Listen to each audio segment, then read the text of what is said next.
مامۆستا بشير سعدي دكن إيرو سيميناراوي بنابنيشانا محطات في مسيرة نضال الحركة القومية السريانية الآشورية وهل بزماني عربي به دس بري دس بشاركية خبك إن في وسط قدامك بيدن سكن سرجياني يعني بكرواني كنت بتسافر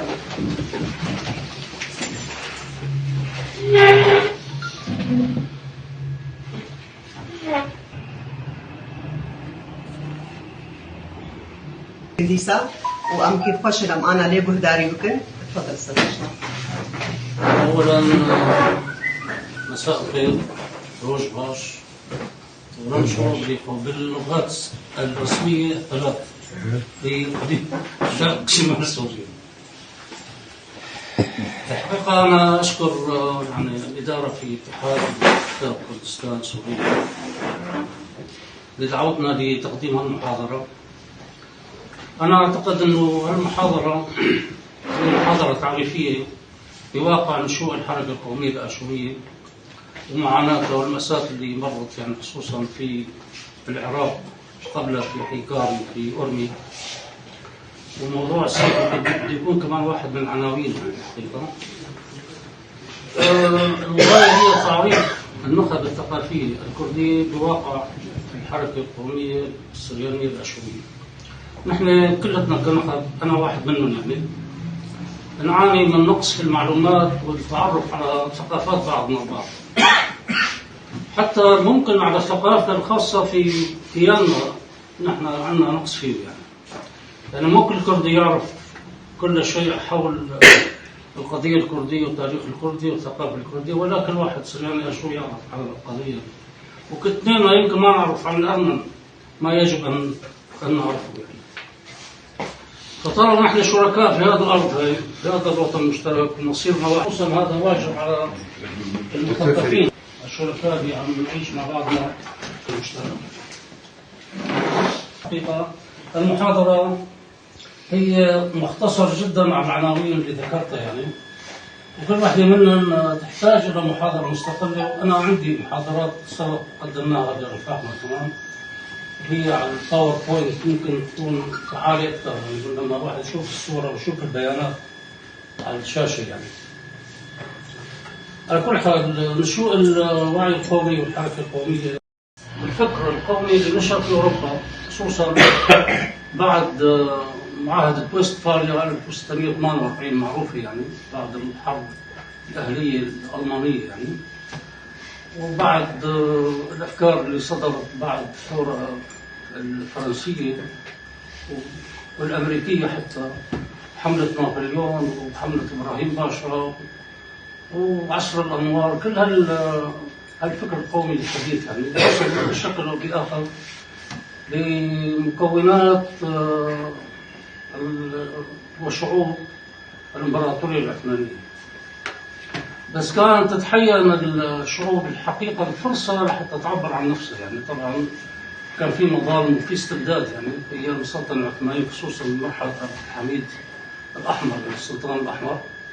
بعد ما صار الدستورية 1908 تبع حكومة تركيا الفتاة على النقاط الثقافية خصوصا في المدن الرئيسية، خلينا نقول بأورمي ودير بكر وبخرج، في بث الوعي القومي بين الناس، تسابوا للمذاهب الدينية المختلفة، وكل مذهب له تسمية خاصة فيه وطائفة خاصة فيه. الهوية القومية تشتتت بين المذاهب، فكان الرواد القوميين الأوائل عملوا صحف وعملوا ندوات مثل الندوات تبعنا في المدن اللي ذكرناها، بدأوا في بث الوعي القومي إنه كل المذاهب أو الطوائف اللي هي باسم سرياني وكرداني وآشوري وأسطوري وكذا، هي شعب واحد ينتمي إلى الحضارة البابلية الآشورية السومرية الآرامية، ونحن سليلين هذيك الحضارة وهذيك الشعوب، نحن شعب ولسنا طائفة. طبعا في خربوط 1908 ل 1915 كان عندنا شوري يوسف، بروفيسور شوري يوسف، كان عنده صحيفة اسمها مرشد الآشوريين. في 1915 ألقي القبض عليه وأعلن، وكان أول يعني شهداء الصحافة الأشورية السريانية بنقول يعني. طبعا 1915 بال 14 صارت الحرب العالمية الأولى وأغلق العمل هذا والنشاط الثقافي والقومي ككل. في ديار بكر كان في عندنا شخصيتين مهمتين، نعوم فايق اللي يعتبر رائد أساسي من رواد العمل القومي الأشوري السرياني، وفي بشار حلمي بورجي. بشار حلمي بورجي كان عنده صحيفة اسمها البوك، ونعوم فايق أسس صحيفة كوكب الشرق. أسسوا الاثنين مع نخب شباب مثقفين شبه حزب سموه جمعية الانتباه. هاي تأسس من عام 1910 بقيت لعام 1915. طبعا أرمي ميزت بحالة من استقرار وشيء من الانتعاش الحريات السياسية.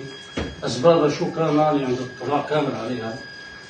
كان فيها 4 جاليات أو إرساليات تبشيرية، واحدة أمريكية، واحدة بريطانية، واحدة فرنسية، واحدة روسية.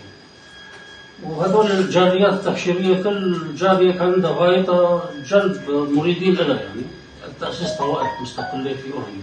طبعا أورمي كانت حاضرة من الحواضر الهامة اللي كانت متواجد فيها الآشوريين، كان فيها حوالي 100,000 إنسان يعني.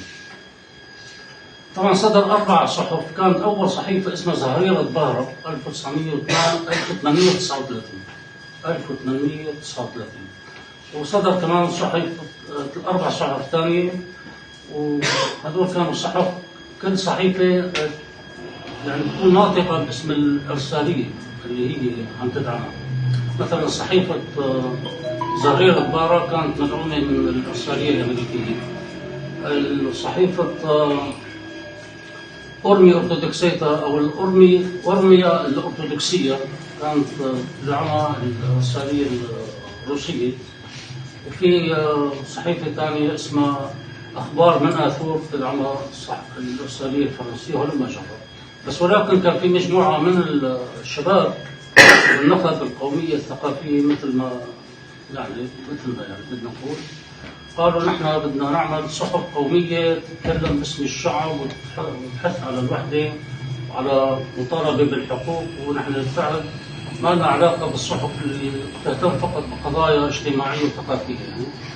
فمجموعة من الشباب أسسوا صحيفة الكوكب. بعد 6 سنوات من إصدارها أعدم مدير التحرير تبعهم. في عام 1917 من مجموعة من الشباب هذول بقيادة فريدون أثورايا اللي هو شخصية قومية معروفة يعني عندنا في وسطنا، هو الرفاق تبعه أسسوا الحزب الأول اسمه الحزب الآشوري الاشتراكي. الحزب الآشوري الاشتراكي 1917. وهذا الحزب أصدر بيان أورمي، سموه بيان أورمي أو منفستو أورمي.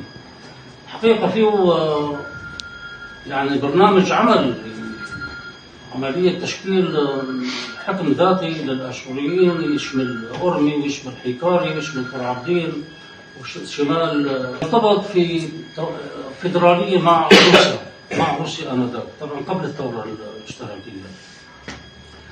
في هذا العمل انتقل بعد ما صار انهيار الوجود العسكري الشعبي في أورمي بنحكي عليه المرحلة الثانية، انتقل فريدون أثورايا ورفاقه إلى تفليس في جورجيا، وهناك نشر أفكاره. ولكن للأسف السلطة السوفيتية عام 1926 تلقي القبض عليه ويعدم فريدون أثورايا نتيجة عمله القومي. ولكن رفاق آخرين أسسوا حزب آخر في تفليس اسمه الحزب الاشتراكي الآشوري، الحزب الاشتراكي للعمال الآشوريين. اليوم تشرفنا بدعوة اتحاد كتاب كردستان في سوريا لتقديم محاضرة الحقيقة بدها تكون بعنوان محطات في مسيرة نضال الحركة القومية السريانية الآشورية في القرن العشرين. طبعا الهدف منها والغاية منها هي تعريف النخب الثقافية الكردية بشكل خاص، يعني بحقيقة وتفاصيل الحركة القومية الآشورية ونشوءها، وحقيقة تشاركها في نفس الزمان والمكان والجغرافيا مع الحركة القومية الكردية يعني. فبدنا نشرح في البند الأول بدايات نشوء الوعي القومي عند الشعب السرياني الآشوري، ثم بدنا نحكي حول موضوع السيفو اللي 24 نيسان القادم بعد أيام، يعني بدأ يكون ذكرى سنوية للسيفو اللي تحييه بشكل عام منظمة وكافة الأحزاب القومية السريانية الآشورية في الوطن والمهجر.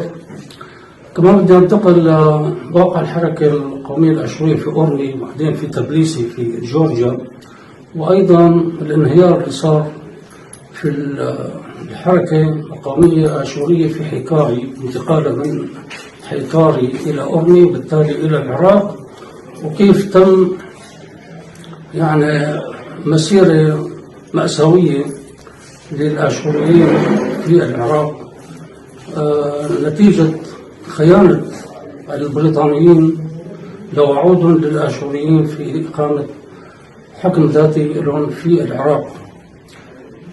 فكمان بدي انتقل لواقع الحركة القومية الآشورية في سوريا وكيف نشأت وكيف قيمت تأسيس المنظمة ونظاراتها يعني. فهذا هو موضوع الندوة تعريفية حتى نبقى على التواصل في التفاصيل ما بين النخب الثقافية الآشورية والنخب الثقافية الكردية.